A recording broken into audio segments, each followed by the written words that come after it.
UFC welterweight champion Matt the Terra Serra has just announced his retirement today at age 39. You could pretty much sum up his career like this. He didn't really do that much. He fought BJ Penn. He's had some wins and then he had some losses. And then he went on The Ultimate Fighter. I think for all, the comeback. The Ultimate Fighter, the comeback. And then he won that. And the winner of that gets a title shot, okay? And he was hoping for that, but everybody was already counting him out in that fight. I hate when this chair makes me move around. I'm sorry that I move around in my videos.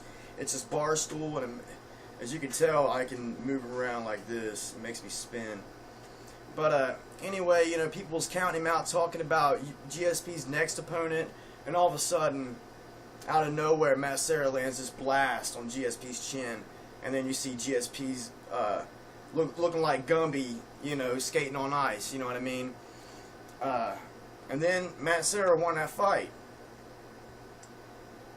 He shocked the world, that was probably the best upset of all time. I think it's safe to say that's the best upset of all time is GSP versus Matt Serra won. And of course, the rematch, GSP beat the shit out of Matt Serra, TKO'd him in the second round. But I have a lot of respect for Matt Serra. He's knocked out a couple people. He's very heavy-handed. He's fought some great people like he's fought BJ Penn. He's fought Carl Parisian. He's fought GSP twice. Matt Hughes, Frank Trigg.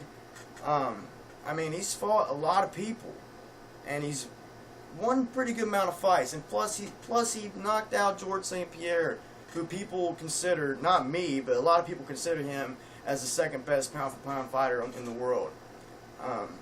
Or some people even consider him, the GSP fanboys consider him the best. But I got a lot of respect for Matt Serra. He was undersized, in my opinion. If he would have eaten the right food, if he would have ate the right food, like instead of lasagna, you know what I mean, he would have probably made 155.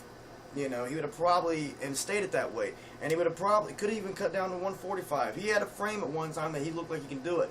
Now he's real bulky and stuff, and looking like a tree stump, man. That dude's huge. You know what I mean? Matt Serra's a big guy, muscular-wise, not tall-wise. He's 5'6", But I think he kind of made the mistake of fighting the bigger dudes, and when he should have just fought in the lighter weight classes. But hey, props to him, man. That means that he's a fighter, and he'll fight anybody, pretty much at any weight almost. You know what I mean? But yeah, kudos to him, man. And I'm also going to make a video later about GSP and the four reasons why I dislike GSP. Because the people are going to probably be saying, dude, you're a hater on GSP. Or they're probably wondering, why does this dude talk a lot of shit about George St. Pierre? Well, tune in later and I'll go over that. The 4 reasons why I cannot stand George, or gonna score points, but that's what I call him. But the UFC fans, or the GSP fanboys will call him George St. Pierre GSP. But check that out later. And yeah, Matt Serra retired.